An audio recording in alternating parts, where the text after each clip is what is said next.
বিকাশ ঘোষ বলে কেউ স্মার্ট ভ্যালুতে ছিল, কেউ জানতো না। ভিড়ে দাঁড়িয়ে ট্রেনিং নিত, কোনায় বসে, কেউ জানতো না। বিজনেসটা আদৌ করতে পারবে কিনা কেউ জানতে আসতো না। কোথায় অসুবিধা হচ্ছে কেউ জানতে আসতো না। বাড়ির অবস্থা কি কেউ জানতো না। মরে গেলেও কেউ খোঁজ নিত না। নিজের জন্য স্মার্ট ভ্যালু করেছি, নিজের জন্য। নিজের লড়াই নিজেকে লড়তে হবে, নিজেকে বাঁচানোর লড়াই নিজেকে করতে হবে। বোঝা গেল হ্যাঁ কি না? আমি কারোর জন্য স্মার্ট ভ্যালু করিনি। নিজের ভবিষ্যৎ কে দাঁড় করাবে? কে দাঁড় করাবে? নিজেকে। কালকে যত কষ্ট, কারোর থেকে 10 টাকা পাবে না তুমি জীবনে। ভগবান আর কি দেবে? স্মার্ট ভ্যালু দিয়ে দিচ্ছে, আর কি দেবে? বুঝতে হবে সিস্টেমটাকে। কষ্ট করতে হবে। সারা জীবন তো কষ্টেই বড় হয়েছি। কিসের কষ্টে ভয়? কিসের কষ্টেই তো বড় হয়েছে, আমার কষ্টে ভয় কিসের?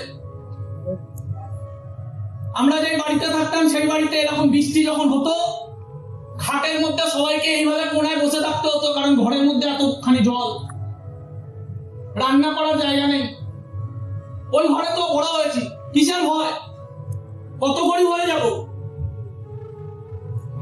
বাবা সারা জীবনে একটা লুঙ্গি কেনার পয়সা নেই বাবার কাছে। আমার বাবাকে আমি কোনোদিন দেখিনি একটা অনুষ্ঠান বাড়িতে গেছে। কেন? লজ্জা পেত।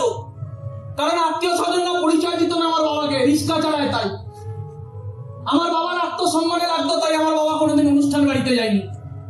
ভোরবেলা 5টার সময় উঠে মান্থলি টানতে যেত, একটা ফাটা লুঙ্গি পরে, একটা জামা সেটা ফেটে আছে, ওই অবস্থায় যেত। তার ছেলে বোঝা করলে মানায়?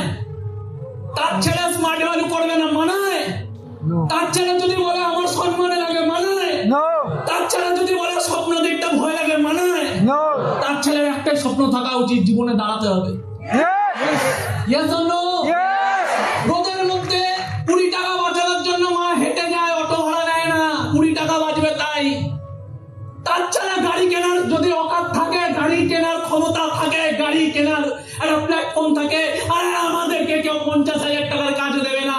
স্মার্ট ভ্যালু আমাদেরকে জায়গা দিয়েছে যে তোরাও বড় হবি। তাহলে যে ইন্ডাস্ট্রি কিছু চাইনি আমার কাছ থেকে, আরে ডিগ্রি লাগে, ক্ষমতার সোর্স লাগে, অনেক জায়গায় তো লুকিং লাগে। আরে সব জায়গায় তোমার থেকে কিছু দেখবে, তারপর তোমাকে নেবে। স্মার্ট ভ্যালু বলেনি যে তোমার বাবা কি করে, স্মার্ট ভ্যালু বলেনি তোমার জাতি কি, স্মার্ট ভ্যালু বলেনি তোমার রেজাল্ট কি, স্মার্ট ভ্যালু বলেনি তুমি কোন ঘর থেকে আসো, স্মার্ট ভ্যালু বলেনি তুমি বড় লোক না গরিব। স্মার্ট ভ্যালু কিছু বলে না। স্মার্ট ভ্যালু বলে না তুই কতটা খাটবি। স্মার্ট ভ্যালু শুধু জায়গা দেয়। যে ইন্ডাস্ট্রি আমার থেকে কিছু চায় না, বরং দেয়। কি নিয়েছে স্মার্ট ভ্যালু? কি চায় আমাদের থেকে? কিছু চায় না। কালকের দিনটা ফাঁকি মেরে মেরে কাটিয়ে দেবো, কিছুই চাইবে না। নিজের ইচ্ছা হলে পড়বো, পড়বো না, কিছুই চায় না। পৃথিবীর সবাই তোমার কাছ থেকে কিছু না কিছু নেবে, স্মার্ট ভ্যালু কিছু নেয় না। তাহলে ভেতর থেকে ভালোবাসা উচিত না? ভেতর থেকে উচিত না? ইয়েস। বুকটা জ্বলে যাওয়া উচিত যখন কেউ স্মার্ট ভ্যালুর নামে গালাগালি দেবে। বুকটা জ্বলা উচিত কি উচিত না? উচিত। কিন্তু পারফর্মাররা কোনোদিন হাতে লড়াই করে না, পারফর্মাররা কোনোদিন মুখে লড়াই করে না। পারফর্মাররা সবসময় রিভেঞ্জ নেয় নিজের সাকসেস দেখিয়ে। ও যে তোমাকে আজকে ওকে চ্যালেঞ্জ নিতে হবে, ভাই তুই ভেতরে আগুন লাগিয়েছিস আমার। স্মার্ট ভ্যালু করার যে আজকে থেকে আমি কসম নিলাম, দিব্যি খেলাম, জীবনে আর যাই করিস তোর সামনে প্রমাণ করে দেখাবো স্মার্ট ভ্যালু কি দিতে পারে আর আমি কি বানাতে পারি।